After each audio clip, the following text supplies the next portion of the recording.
Girl, y'all is getting a 2-for-1 out of me today, honey. And I knew if I didn't do this, y'all was gonna be all up and through y'all arms, all up and through y'all feelings, so upset and bothered that I didn't get this to you. So I'm about to go on ahead and give it to you, even though I really don't want to, girl. And that is The Real Housewives of Atlanta, season 12, episode 19, Ruined Peaches. Like, comment, share, and most importantly, subscribe.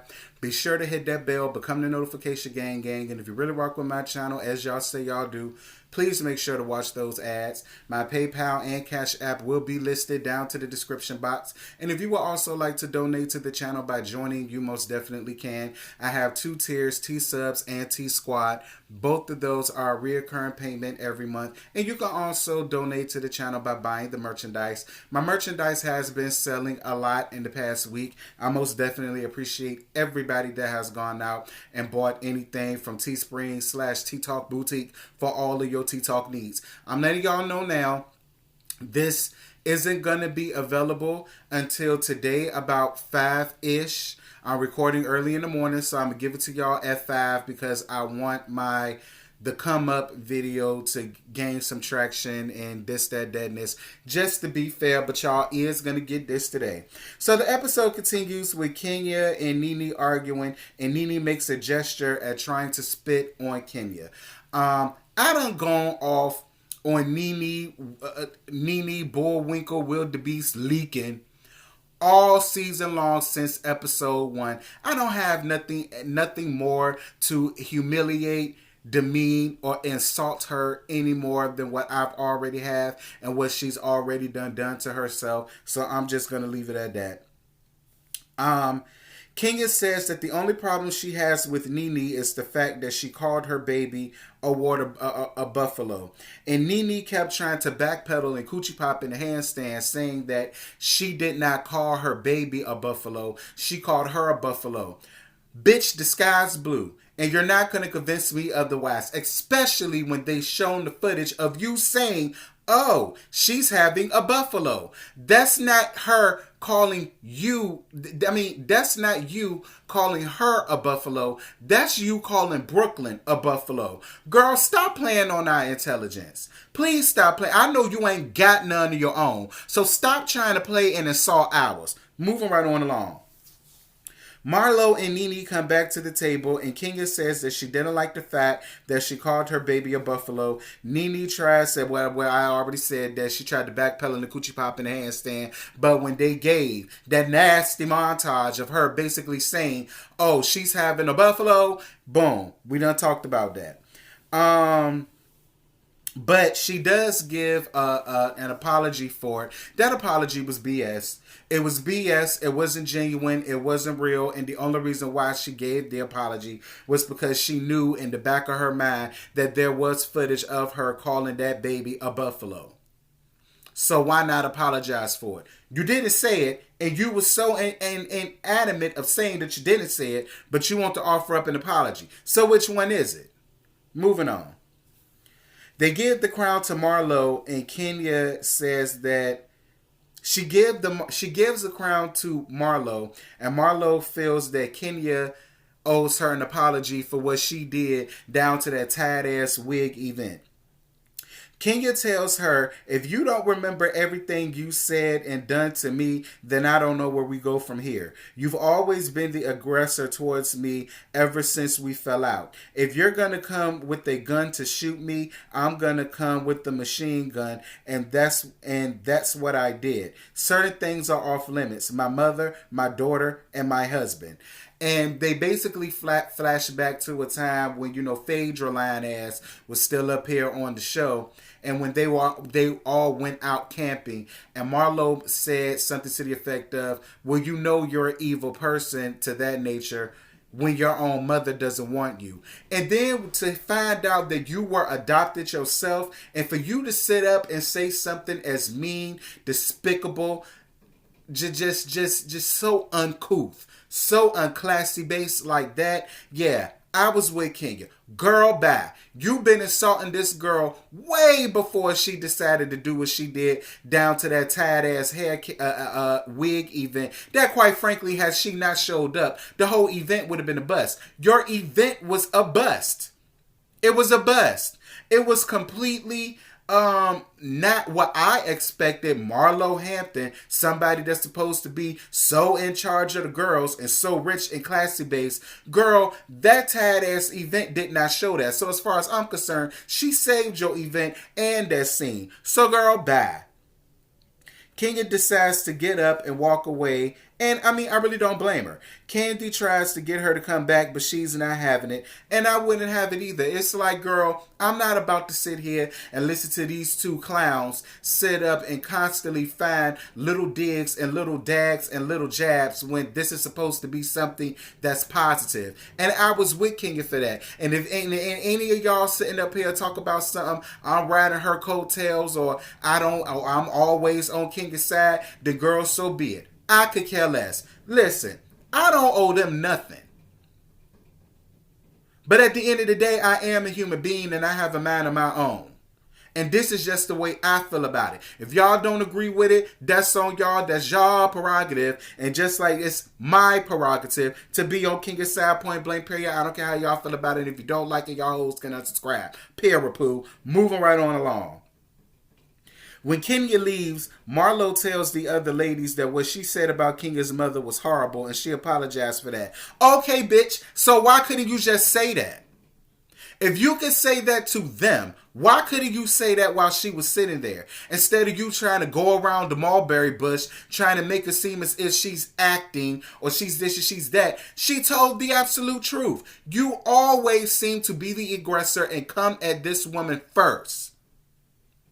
And now that she got back with that ass, now you sitting here trying to act like you want to have your panties all in a bunch. Girl, bye. I'm not seeing it for you, Marlo, and neither was she, and I was all here for it. Anyway, moving right on along. So this is the next day. Tanya and Portia sit poolside and they talk about what happened the night before.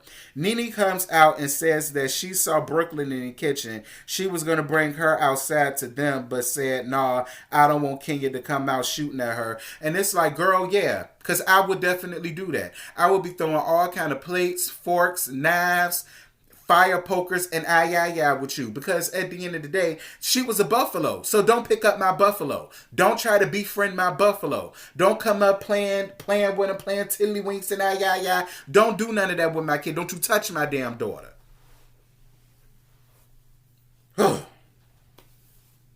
Anyway, Cynthia and Candy come to check in on Kenya. Cynthia says that they was able to get past their issues, but the rest of that was an ish show, and I absolutely agreed. Nene says that they let her get away with murder. Portia says, why do they let her do that? And she rebuttals, I don't know, maybe because her hips are fake. Like, Nene, that was such a tired read. And what you do, Nene, that I absolutely hate, you love to go in on somebody's appearance, but girl, look at you. There isn't no amount of cosmetic surgery that you could do. There is not enough MAC, L'Oreal, Fendi, or nothing that could ever make you into a drop dead gorgeous individual. You are the most unattractive person I have ever. Girl, you and Hazel E are in the same category. And y'all the main ones who want to sit up and try to talk about somebody's appearance. Girl, bye. Ain't nobody seeing it for you with your mongoose looking ass. Girl, please. Cynthia feels like the first night she was there, she was being genuine about showing her kindness, but Kenya called BS. And I call BS to that too, Cynthia. Quit drinking the Kool-Aid. Quit being a dummy. Quit being a do-girl. Quit being a jester. Stop it. Stop it. Quit being naive. Quit being gullible. Stop it.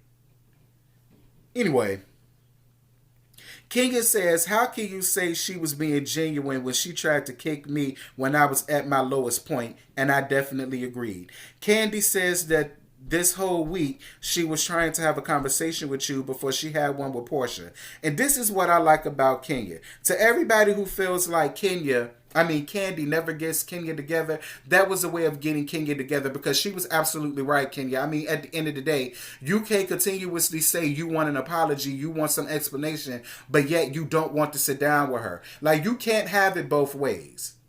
I totally get and understand why you don't want to deal with Nene and why you don't want to deal with her antics. But at the end of the day, you can't keep sitting around trying to have somebody keep apologizing for the same thing when you're not even willing to sit down and let the conversation to be had. Even though I get it. But you can't have it both ways.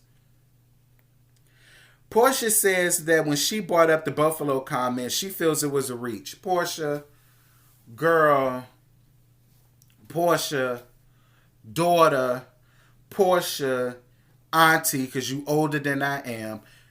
Like, because just not too long ago, you didn't want to be in the same room with her. But now because you done decided to accept that apology, now you so gung-ho and you want to be on Nene's side, and now that was a reach. That wasn't no reach, bitch. That's what she said. She called that damn daughter a buffalo. Her calling you Miss Piggy is not the same as her calling this pretty little baby a buffalo. Girl, bye. Candy says that people in the group has gotten over way worse things than Nene and Kenya. Kenya says, no, I've never had a husband or a child, and she tried to use those things against me.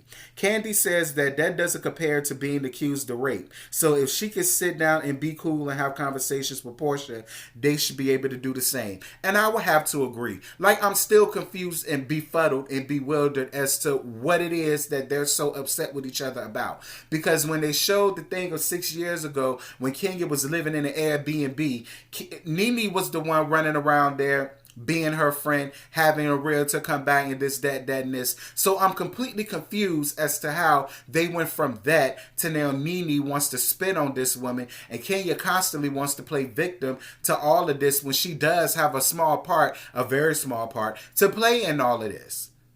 Like, I was with Candy on that. If I could sit and break bread with somebody who basically helped this narrative of me drugging and raping somebody, y'all should be able to sit down and do the same thing as grown-ass women. And I was all here for Candy with that. I was.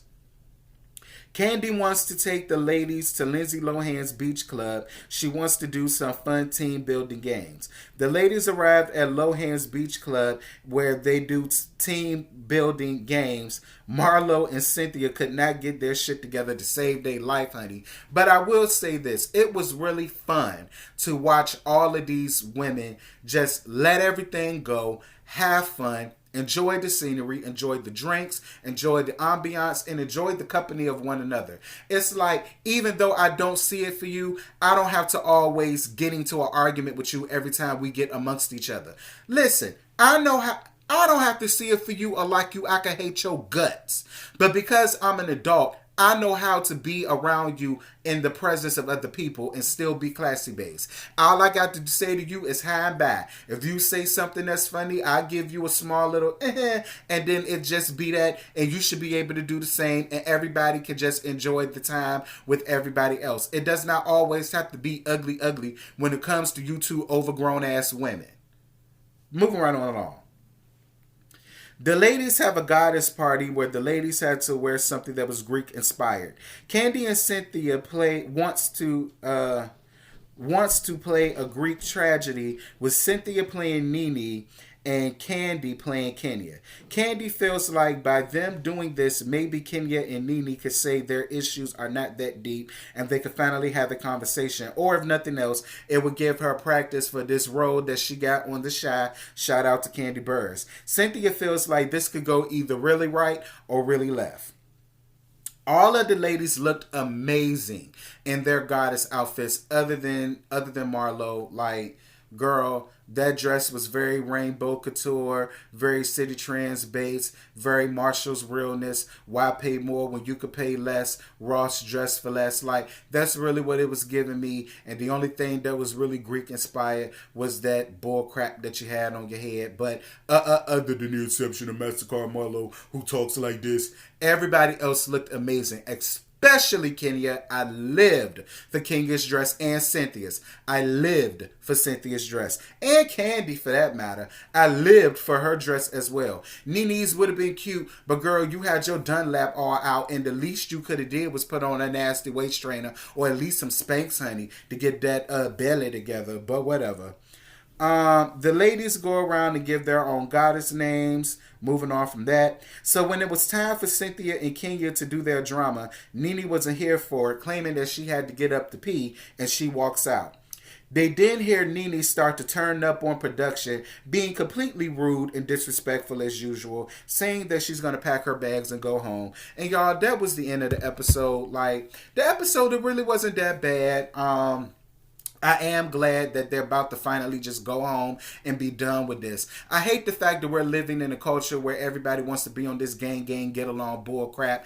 Not everybody has to get along, and not everybody has to be friends. Nene and Kenya will never be friends because they're both alpha females. They both want to be right. They both want to have their say, and they're just not going to be cool with each other. And I feel like that's okay. They don't have to be cool with each other, but the least that they can do is that when they're around everybody else, they need to have way more respect for everybody else and just pay each other dust. Like I said, give y'all hang y'all baths. If somebody says something funny, give a little and then just let it be that. It does not always have to turn into a yelling, screaming, spitting, hitting, cussing, throwing popcorn, throwing drinks, shouting match. It doesn't have to be that. Everybody there is grown.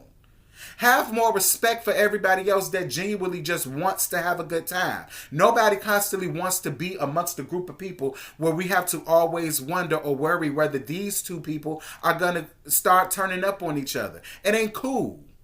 It's not cool. But that's just how I feel about it. It is what it is. Y'all jump down in the episode. Y'all drop down in the comments. Let me know what team y'all on. Are y'all team Kenya, or are y'all team Nene, or are y'all team nobody? And I'm going to holler at y'all later, girl. Bye. I just woke up and I rolled up. I just woke up and I rolled up. And I got my plane ticket. That kush, that be my starter kit. I just woke up and